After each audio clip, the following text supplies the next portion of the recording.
SLBC టన్నెల్లో జరిగినటువంటి ప్రమాదాన్ని మంత్రులంతా కూడా దగ్గరుండి పర్యవేక్షిస్తున్నారు. మనతో పాటు మంత్రి ఉత్తమ్ కుమార్ ఉన్నారు, వారితో మాట్లాడదాం. సార్ చెప్పండి, దాదాపుగా 24 గంటలు కూడా పూర్తయిపోయింది. ఇప్పటి వరకు కూడా 8 మంది ఆచూకీ దొరకనటువంటి పరిస్థితి. ఎట్లా జరుగుతుంది రెస్క్యూ పనులన్నీ? మా ప్రభుత్వం ముఖ్యమంత్రి రేవంత్ రెడ్డి గారి గైడెన్స్ లో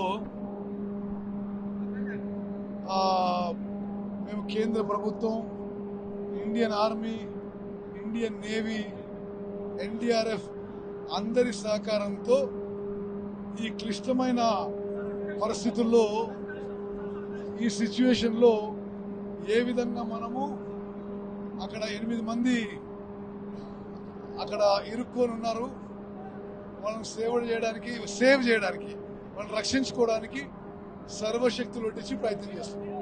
ఇప్పటి వరకు వారికి సంబంధించి ఏమైనా ఆనవాళ్ళు ఏమైనా తెలిసాయా సార్? అంటే దాదాపుగా బురద నీరంతా కూడా అక్కడ పూర్తిగా కమ్మేసినట్టుగా తెలుస్తుంది.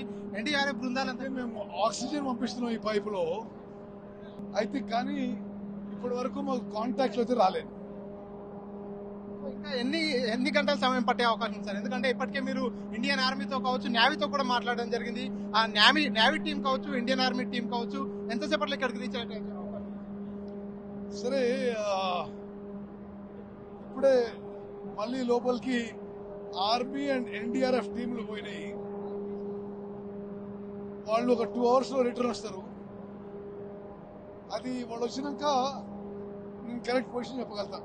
దీనిపై, ఈ ఘటనపై ప్రతిపక్షాలంతా కూడా కాంగ్రెస్ పార్టీ కొంత ఈ పనుల్లో నిర్లక్ష్యంగా ఉంది, జియోలాజికల్ సర్వే కూడా నిర్వహించలేదు అనేటటువంటి ఆరోపణలు చేస్తున్నారు. ఏం చెప్తారు వారి ఆరోపణలు? పిచ్చి ఆరోపణలు, అసలు చాలా రాజకీయాల కోసం ఒక దిగజారుడు రాజకీయాలు చేస్తున్నప్పుడు మాకు మరొకటి లేదు.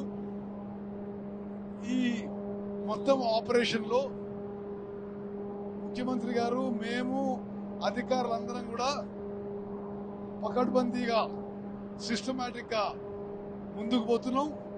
మేము అదేవిధంగా కేంద్ర ప్రభుత్వం, ఆర్మీ, నేవీ, ఎన్డీఆర్ఎఫ్ సహకారం తీసుకుంటున్నాం.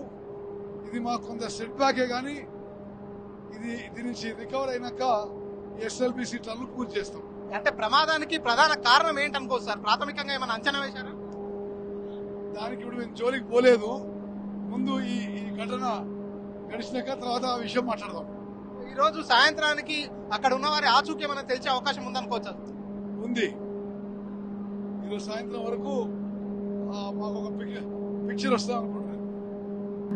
ప్రమాదం పై మంత్రి అయితే పూర్తిగా స్పందిస్తున్నటువంటి పరిస్థితి. ప్రమాదానికి సంబంధించి పూర్తి వివరాలు తీసుకునేందుకు ఎన్డీఆర్ఎఫ్ సిబ్బంది కావచ్చు, ఇండియన్ ఆర్మీ కావచ్చు,